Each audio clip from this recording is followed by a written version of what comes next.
Hi everyone, my name is Amanda Witasic and I'm a senior majoring in architecture through the Accelerated Master's Program here at FIU. I'm from Orlando, Florida, and I moved to Miami in 2018 to begin my university experience here. I have previously taken a general public speaking course my sophomore year, and the class was relatively small, so the presentations were more intimate compared to typically presenting to a large group of people. And at the same time, it gave me a basis of the general concepts of public speaking, and it helped me gain a better understanding of how I come across with my ideas. Ever since I began presenting my projects in architecture school, I do believe I've definitely improved over time with how I choose my words and how I approach a specific audience. So I'll admit that, for example, depending on the situation, if I'm with just my classmates and my professor, I'll be more at ease. I'll feel more comfortable presenting to them. Even though it's technically public speaking, I'm more calm and I can present pretty well. But when it came time to presenting those big final projects to the jurors at the end of the semester, I would get extremely and visibly nervous. So my voice would tremble.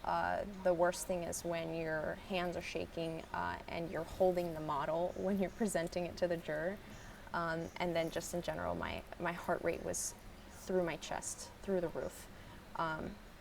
And then it took me some time to realize that, those jurors are we're all human. They're just professional architects. They're coming in to give you great feedback. They're happy to be there, and you're going to learn and get so much more out of the experience. And something that I believe is that obviously public speaking is not something that you can procrastinate. I make sure that if I have a speech coming up, I'm well prepared. I make note cards. I record myself. I find a friend to practice my speech to. And I think this is extremely important when it comes to having the right mindset, being prepared mentally so that, if you stumble a little bit, it's okay. It's human nature to mess up a little bit, but as long as you can recover from that, you can still have a successful presentation. Another thing is I find it very reinforcing to dress nicely. You make a good impression on the audience, and I always feel a little bit more confident when I wear a blazer. I do expect in this class that I'll be able to push even further past these anxieties and fears of public speaking and be able to tie that in with my knowledge of architecture so far.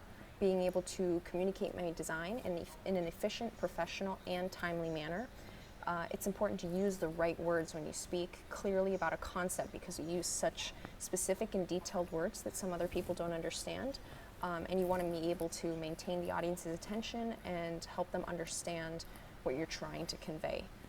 On the other hand, you can be an audience member, whether you are a juror or a student. So again, it's all a part of public speaking to provide feedback so that the understanding is mutual. It doesn't benefit anyone if you don't say anything. If you just sit there and stay quiet, nobody learns, and it's not an interesting conversation. So, and that also helps the student learn and improve overall. And also, not only in design, but in any office or workspace, it's important to create a relationship between yourself, if you have a leadership role, as a messenger, and say, you have to relay that message to your coworkers because they're going to be responsible for putting together the project. And it's all a team effort in terms of public speaking. Once again, I'm excited that we were able to experience this class over the summer all together in person, and I'm excited to get to know everyone. Thank you.